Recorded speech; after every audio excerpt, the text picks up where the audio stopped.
أعوذ بالله من الشيطان الرجيم.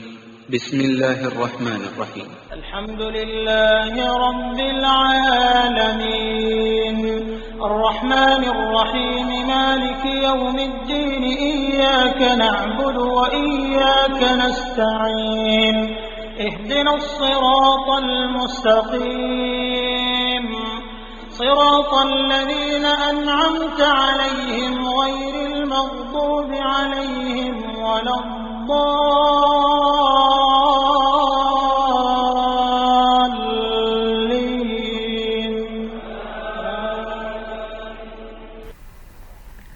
أعوذ بالله من الشيطان الرجيم. بسم الله الرحمن الرحيم. التحيات لله الزاكيات لله طيبات الصلوات لله. السلام عليك أيها النبي ورحمة الله وبركاته. السلام علينا وعلى عباد الله الصالحين. أيها المستمعون الكرام، السلام عليكم ورحمة الله وبركاته. I welcome each and every one of us to the second chapter of our lesson, Learn How to Read Qur'an. For those, before we proceed, inshallah, I urge us all that haven't watched the chapter 1 of this lesson to please go back and take the lesson and make sure you ascertain the level of what what is expected of you to have been learned from the chapter before we proceed to this next chapter. At the last chapter, we talked about the ethics in reciting the Quran, the Arabic alphabet, their identification and their pronunciation. Also, we talked about the identification of alphabet at the beginning, at the middle and at the end of words. So for this chapter, bi'idhnillah, we will be talking about the Arabic symbols, their sounds and how to use them. I call these Arabic symbols the heartbeat of every recitation. For those that have taken the chapter 1 and for those that will still be taking it, I called part of our goal for this whole lesson to be for each and every individual to be able to read the Quran on their own, and as well to be able to read any simplified Arabic text. But for we as beginners to be able to read the Quran perfectly, and for we to read any simplified Arabic text as such, we need to master these Arabic symbols that I call the heartbeat of recitation very well. May Almighty Allah make that easy. So let's proceed. In Arabic, we have 8 symbols. So the first one is called the Fatha. The second one is called the Kasra. The third one is called Dhamma. We have the fourth one to be Sukun. The fifth to be what we call Fathatan. The sixth one to be what we call Kasratan. The seventh one to be Dhammatan. And the last one of the Arabic symbols to be Shadda. So to make it more comprehensive, look at this purple line here. The line, we can say this line represents alphabet. So that means if this is an alphabet, the Fatha symbol will be at the top of alphabet. The Kasra will be at the bottom of them. The Dhamma will be at the top of alphabet. The Sukun will always be on top of alphabet. I will be talking much and lay more emphasis on this Sukun when we get to Shadda and what we call Huruf al-Mad, inshallah. This is Fathatan that will keep on being on top of alphabet. The Kasratan will keep on being at the bottom of alphabet. The Dhammatan at the top of alphabet, and the Shadda will be at the top of alphabet. So how does each of these symbols sound? When we see each of these on alphabet, how do we spell them and how do we make their pronunciation? Fatha, the sound for Fatha is Ha. The sound for Kasra is He. The sound for Dhamma is Hu. Sukun doesn't have a specific sound. I will lay more explanation when we get to sukun, inshallah. The sound for fathatan will be an. The sound for kasratan will be in. The sound for dhammatan, hun. And the sound for shadda, which is the last one, shadda as well, doesn't have a specific sound. Like I said here, that there is a relationship between sukun and shadda, which we will explain as we move forward, inshallah. To make it more understandable and not to bombard ourselves with too much lessons for this chapter, we will try to focus on 4 of these symbols. We will try to focus on fatha, kasra, dhamma, and sukun. If we look back at these symbols here, we can see there is a somewhat relationship and correlation with ha, he, hu, han, hin, and hun. That means fatha, kasra, dhamma. These 3 correlate with fathatan, kasratan, and dhammatan.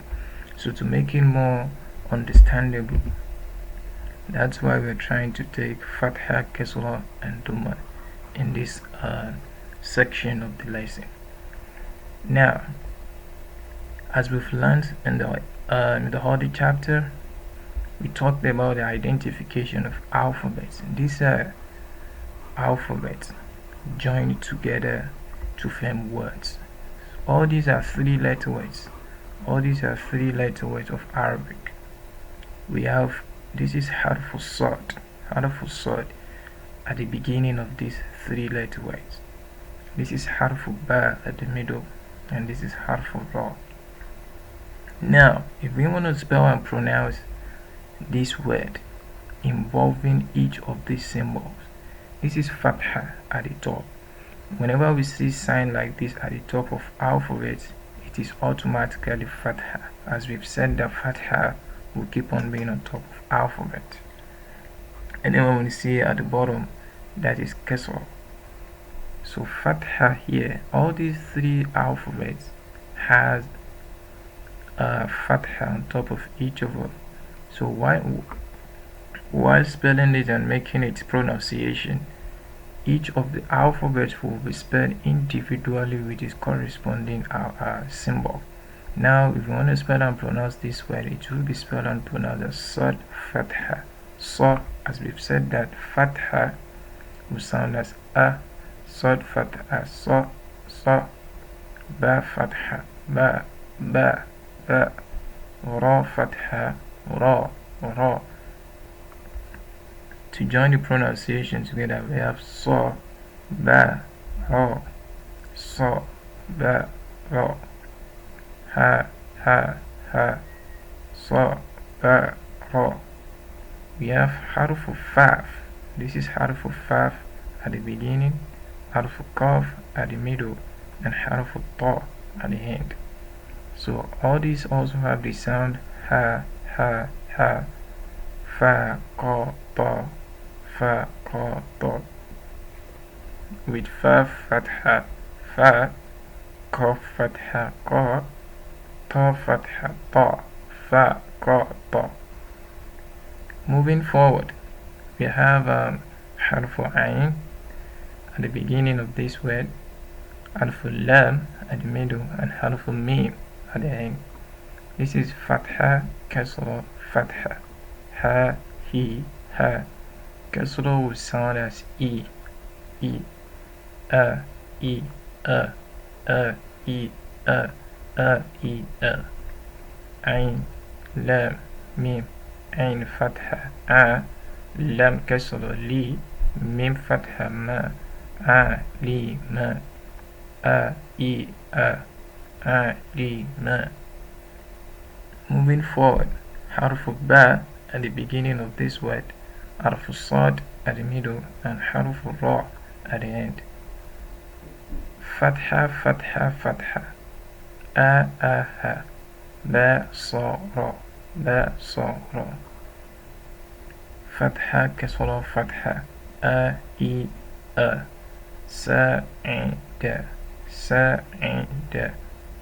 khatama, khatama, kutila. This is Dhamma. Dhamma will sound as U, as we've said, U. So we have U, I, U, U, I, U. Kutilu, kutilu. Hasuda, A. Rashada, La'iba, Shahida, Kutiba, Futiha, Fataha, Labisa, Halaka, Fa'ima, Hakima, Hakama, Hamida. With kasra at the bottom of alpha mim here, we have Amida, Hamida. Try to pause this lesson and identify each of these alphabets and try to pronounce each of these words in each column. Moving forward to the use of sukun. Quick explanation. I said sukun is a dependent symbol that needs the support of either fatha, kasra, or dhamma for its sound to be pronounced and noted or recognized. How is that?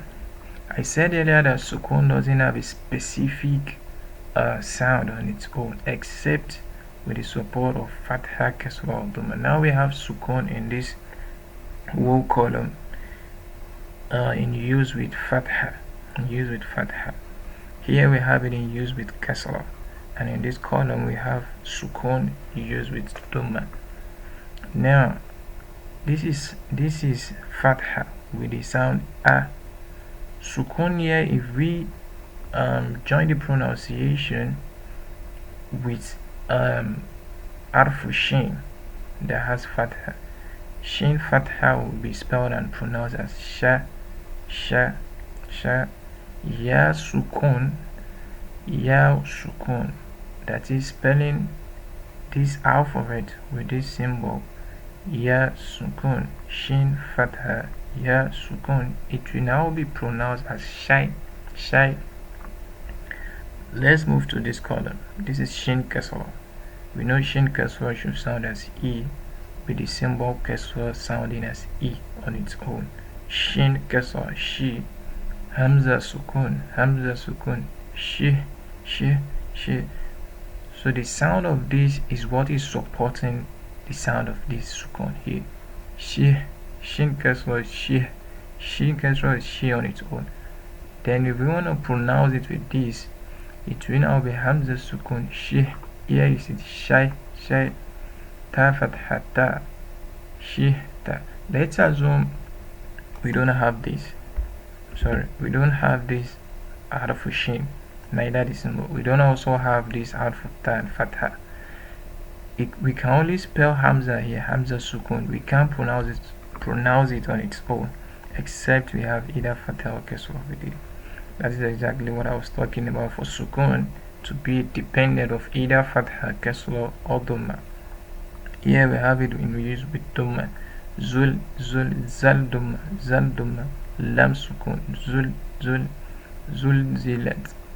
zilat, alhamdu, bihsa, fulku, yaumi, sijnu, mustaqim,